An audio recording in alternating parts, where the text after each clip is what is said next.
You're listening to the CyberWire Network, powered by N2K.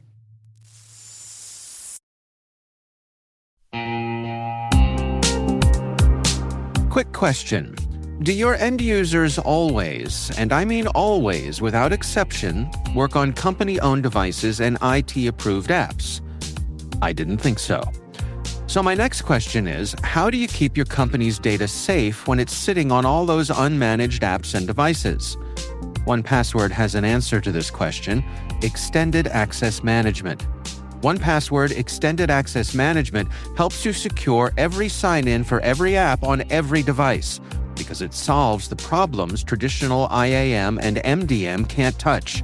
And it's now available to companies with Okta and Microsoft Entra and in beta for Google Workspace customers. Check it out at onepassword.com/cyberwire. That's onepassword.com/cyberwire.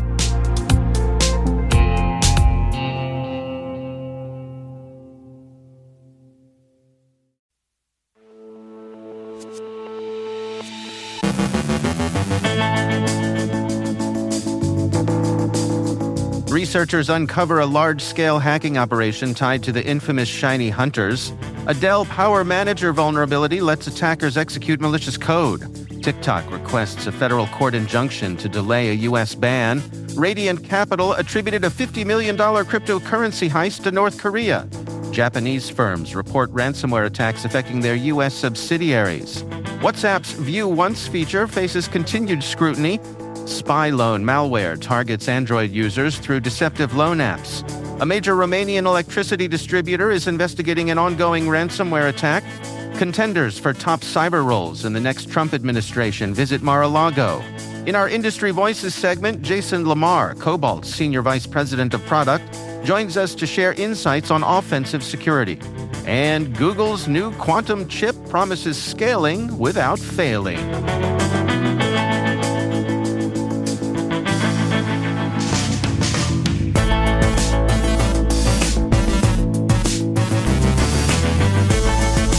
Coming to you live from the Cybersecurity Marketing Society's Cyber Marketing Con in Philadelphia, I'm Dave Bittner, and this is your CyberWire Intel Briefing.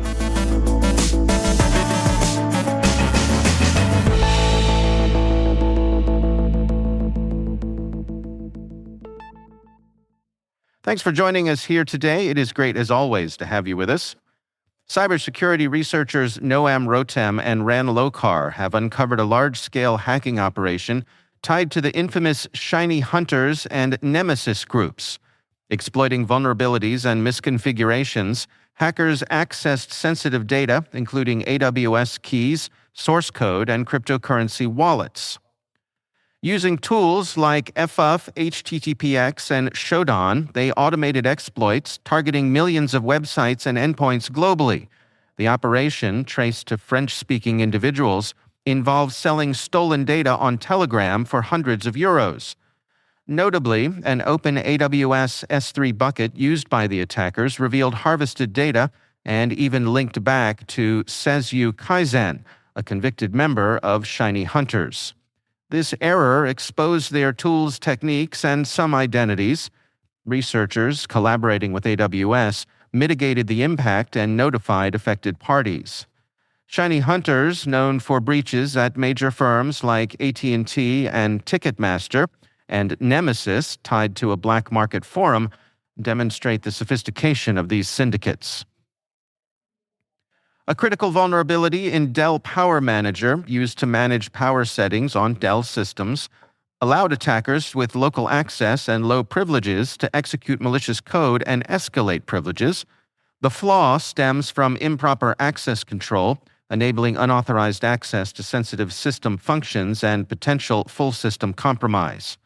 Rated with a CVSS score of 7.8, the vulnerability requires local access but is low in complexity and does not need user interaction. Dell has released version 3.17 to address the issue, urging users to update immediately.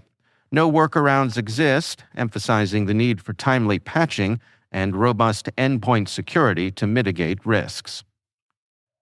TikTok has requested a federal court injunction to delay a U.S. ban set for January 19th as it appeals to the U.S. Supreme Court. The D.C. Circuit Court upheld a law requiring TikTok to sever ties with Chinese parent ByteDance. TikTok argues the ban poses no immediate national security risk and seeks a decision by December 16th. The injunction would allow the incoming administration to reassess the case, potentially avoiding harm and Supreme Court involvement. DeFi platform Radiant Capital has attributed the $50 million cryptocurrency heist from its platform on October 16th to North Korean state-affiliated hackers known as Citrine Sleet, also known as UNC 4736 or Apple Juice.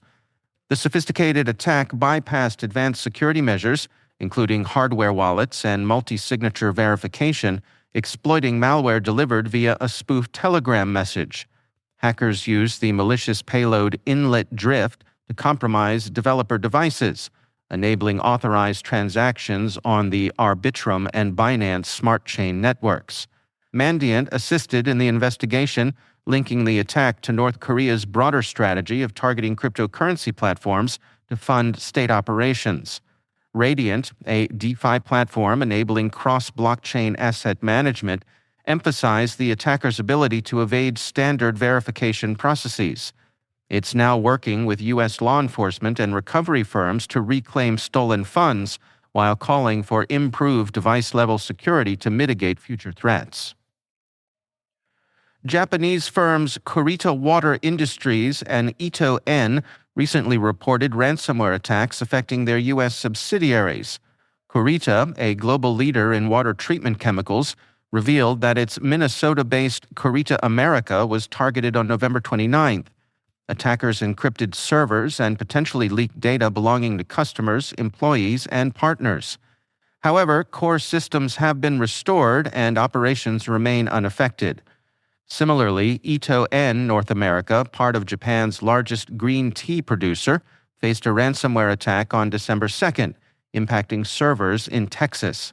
Backup data is being used to restore operations, and investigations are ongoing. These incidents highlight the surge in ransomware targeting Japanese companies in 2024, with major firms like Fujitsu, Game Freak, and Nidec also affected.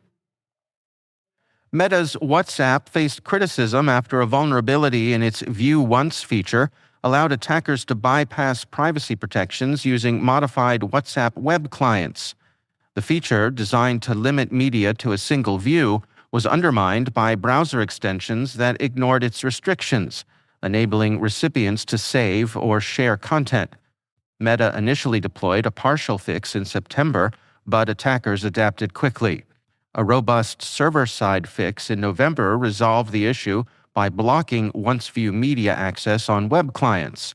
While effective, this fix raised concerns about metadata exposure and left vulnerabilities in modified mobile clients. Experts suggest device integrity checks or DRM for enhanced protection. Spy loan malware is a growing threat targeting Android users through deceptive loan apps. Masquerading as legitimate financial tools, these apps exploit social engineering to gain access permissions and steal sensitive data, including financial information, contacts, and location details.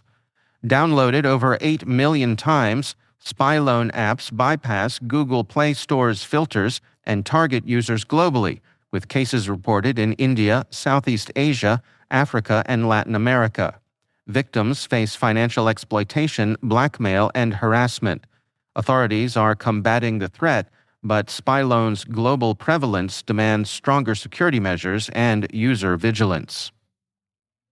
Electrica Group, a major Romanian electricity distributor, is investigating an ongoing ransomware attack that has not impacted its critical SCADA systems. The company, serving over 3.8 million customers, emphasized that temporary disruptions are precautionary measures to protect infrastructure and data. Romania's Energy Ministry confirmed the attack, stating that network equipment remains unaffected. The incident follows a declassified report revealing over 85,000 cyber attacks targeting Romania's election infrastructure, highlighting the country's increasing cybersecurity challenges. Electrica is collaborating with authorities to resolve the issue. A critical flaw in OpenWRT's attended sys upgrade feature could have enabled attackers to distribute malicious firmware via custom builds. OpenWRT is a popular Linux-based OS for routers and IoT devices, and it's had vulnerabilities involving command injection and hash truncation. Researcher Ryotac demonstrated how these flaws allowed modification of firmware artifacts. OpenWRT developers promptly addressed the issue, fixing it within hours. Although no exploitation has been detected, users are urged to update their firmware to eliminate potential risks. Brian Harrell, a seasoned veteran of the Department of Homeland Security under the Trump administration, is reportedly a leading contender for high-ranking cybersecurity roles in the next administration, the record reports. Sources familiar with the situation reveal that Harrell has been invited to Mar-a-Lago in the coming weeks to interview for roles such as Director of the Cybersecurity and Infrastructure Security Agency and DHS Undersecretary for Strategy, Policy, and Plans. Harrell, who previously served as DHS Assistant Secretary for Infrastructure Protection, is well regarded for his expertise in safeguarding critical infrastructure. Recorded Future News first reported his candidacy for these prominent positions. He's not the only one under consideration.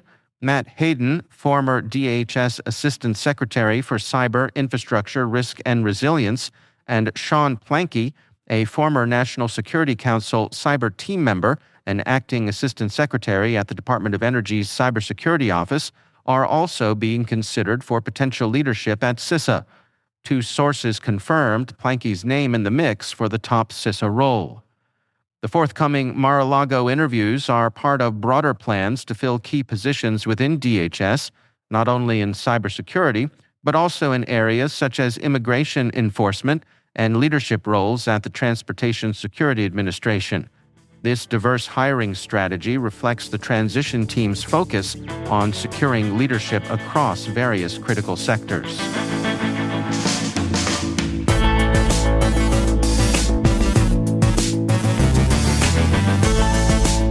Coming up after the break, Jason Lamar, Cobalt's Senior Vice President of Product, joins us to share insights on offensive security. And Google's new quantum chip promises scaling without failing.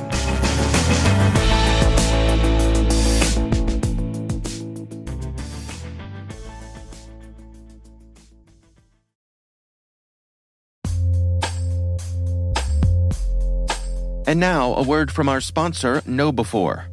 It's all connected, and we're not talking conspiracy theories.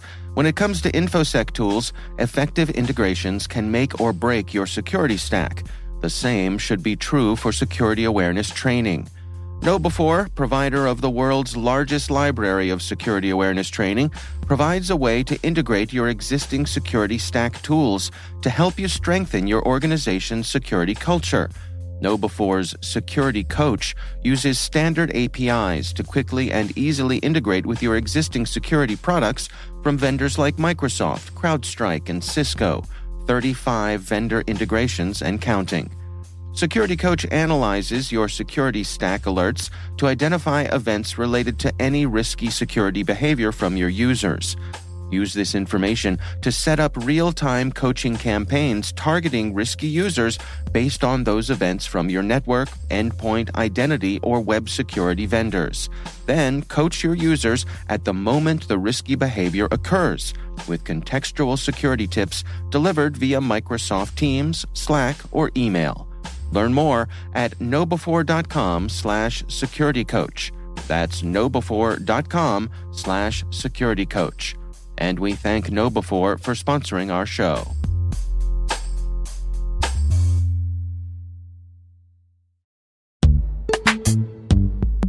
Identity architects and engineers, modernize your identity systems with Strata. Integrate legacy apps with any IDP, ensure seamless identity failover, and apply MFA without touching app code.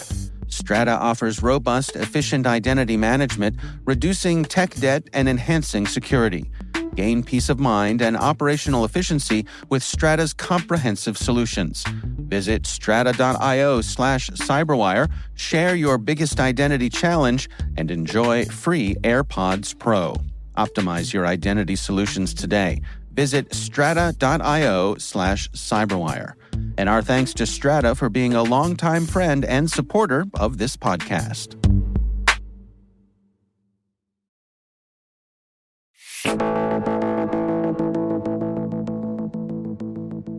In our Industry Voices segment, Jason Lamar, Cobalt's Senior Vice President of Product, joins us to share insights on offensive security, staying ahead of cyber threats. And it really matters. This whole area of offensive security matters. Why? Because being proactive is really critical to keeping your business safe from new and evolving cyber attacks. We have penetration testing, and that is changing more and more frequently as part of the software development lifecycle, and customers increasingly are adopting a pen testing as a service model because that's an area where this whole model shines. There's also a lot of automation, where you have different capabilities being used.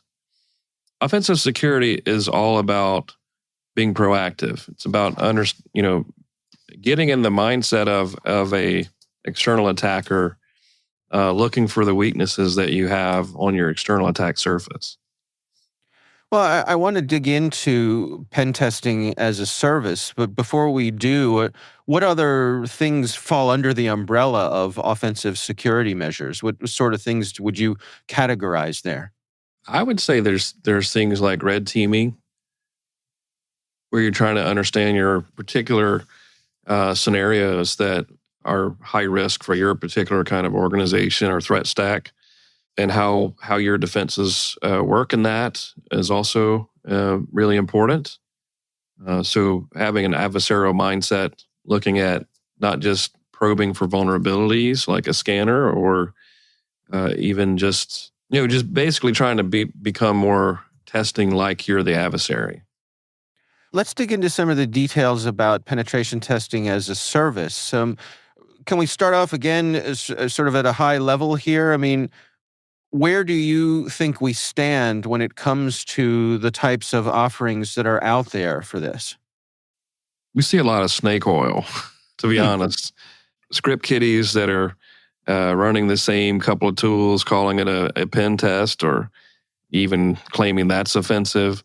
There's automated DAS scans that people are doing, and then they have some kind of human review calling that offensive. So there's a lot of snake oil. What we recommend is people look for the provider's methodology and how have they exercised that over years? Have they got experience with it? And offensive security is about going beyond pen testing and delivering a breadth of engagements based on maturity of an organization. Some organizations are just starting out. They need to do scans to pick up the easy to find things. But as they mature, they want to do pen testing to bring a variety of testing and outside-in perspective. And then as they get even more mature, they'll do things like red teaming, secure code reviews, and those kind of engagements. So depends on the maturity of the customer, but everyone's on a journey, I would say, to up their game. Do you have any suggestions or words of wisdom for the types of questions people should be asking out there when, if they want to align that provider with where they are on their own journey? Well, I think every industry has kind of a standard analysts or different folks that monitor the industry and give recommendations. For the offensive security arena, and especially the pen testing as a service arena, GigaOM is a great resource. They have a thing called the GigaOM Radar, and the GigaOM Radar really takes you through specific selection criteria, areas where you might evaluate different providers or different companies that you would get this from, and they'll talk about how the company's doing with actionable reporting, or how good their integrations are, and they have how scalable they are, how quickly they can do testing for you, because not everyone can plan ahead. But this GigaOM radar, I think, is super helpful in characterizing and understanding different players and their strengths, and also who are the front runners, or the folks that I think the terms they use are outperformers. But I mean, it just helps you understand what the field is of providers, and based upon your requirements, you can interpret what's most important there. What about setting a cadence for this sort of thing? How often do you engage? How often do you have penetration testing happen? How do folks go about dialing that in? Well, I think it's always important to talk with the organization that you want to partner with, and have them consult with you as part of the ongoing discussion you have about procuring tests or engaging them. Usually there's an assessment, or some kind of, it's not even a costly thing, do some kind of understanding of where you're at in your maturity of your testing program. And that can help you understand what you need most if you're not sure what you need to do. If you have very specific requirements and you know what you want, then it just depends on the kind of activity that you're looking at. You might say, well, I just need a very quick compliance test for a new product that I'm deploying. There's folks out there that can start a test within 24 hours and have you up and running. I know of one that can do that. And then there's whole programs where you've got a very mature application or group of applications, and they change less frequently, so you don't you do your annual test there, but maybe you spend your testing time on things that are changing a lot within applications, particularly around this area of LLM AI. Existing applications that have been stable and kind of not changing a lot are getting new experiences added to them. So we've had folks come and say, "Hey, I want to test this AI stuff." They may want to do a smaller test where they're just doing prompt injection kind of test, or they may want to have a new experience altogether, and they want to do a comprehensive test. So it depends on what your application or asset is. That's the rates of change on it, and the risk that you want to try to mitigate by testing, and at least having that visibility, and then understanding how your controls will do and what compliance needs that you have to fulfill your organization's objectives. And what are the advantages of engaging with someone from outside of your own organization to do this rather than handling it in-house? Well, if you're blessed with a team that is able to do this kind of testing, that's really great. A lot of organizations don't have the ability to hire for this in-house. And even those that do often need what I would call surge resources. There's overflow work. And so that's where you want to look outside. If you don't know where to start, obviously engage with someone that, especially as part of the meet us kind of part of the relationship. You'd want to have a discussion about your maturity and what your needs are. If you have specific projects that you need to do, they're on a timeline and scope is really clear and that kind of thing, then it's a good opportunity to use resources that can go fast. So you engage someone who's got a large network of testers available. That's going to be an easier process than going through a statement of work with with different vendors for each test. There's some economies that you can have by working with an organization that does pen testing as a service or red teaming as a service, and other benefits, and would be you have the ability to have a relationship with a company do some testing with them. They know you, they know your assets and your organization, kind of understand what your unique situation is and what you want to get out of things. And as more projects come up, then you can just add those into the work that you're already doing ongoing. Some customers, they have annual testing, and that's kind of their thing. Other customers have, like, they want to do agile testing, where, especially increasingly with software development, there's an area of an app that's been undergoing a significant amount of change. Hey, we want to pen test that area outside of our annual cadence. Very common for that to happen as well. So you want a relationship with organizations that have those flexible capabilities to meet you in the kind of testing that you need. I can imagine that particularly for companies who are just starting down this path, that there could be a certain amount of intimidation here, that you're asking someone to come and poke at all the soft exposed parts of your company here. I mean, is that part of that onboarding conversation to put people at ease and let them know exactly what to expect?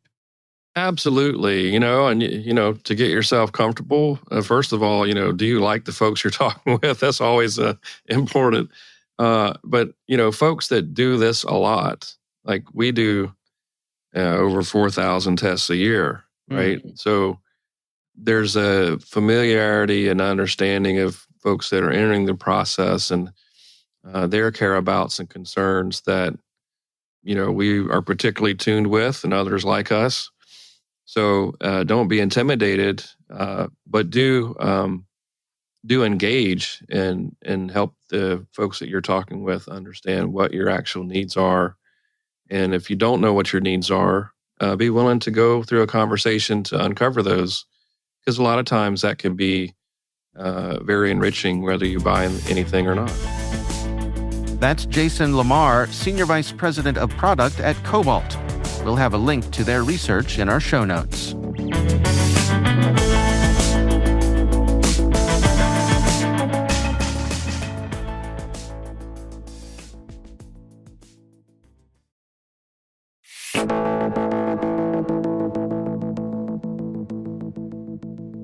And finally, Google's latest breakthrough in quantum computing, a chip named Willow, tackles the notorious challenge of error correction in scaling up quantum computers.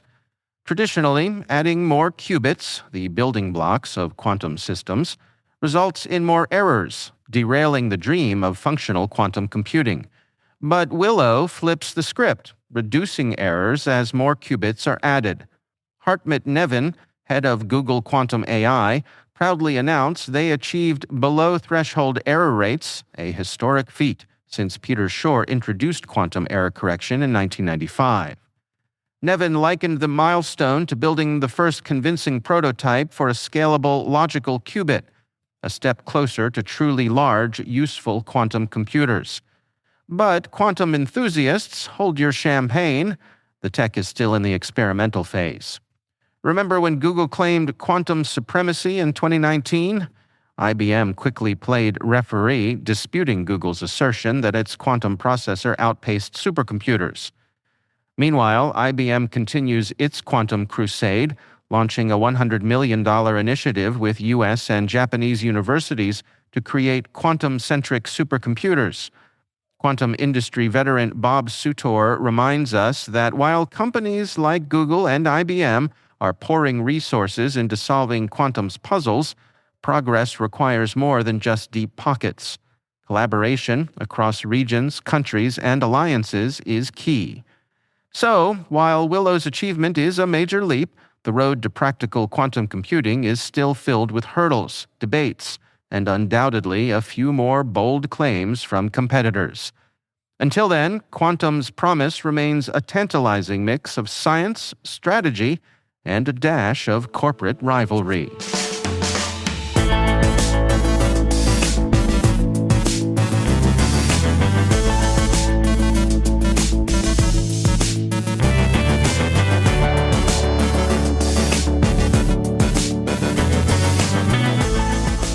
And that's the CyberWire.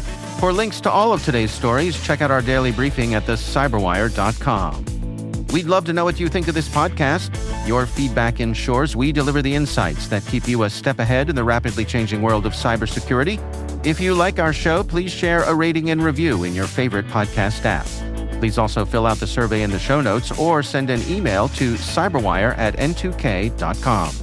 We're privileged that N2K CyberWire is part of the daily routine of the most influential leaders and operators in the public and private sector, from the Fortune 500 to many of the world's preeminent intelligence and law enforcement agencies.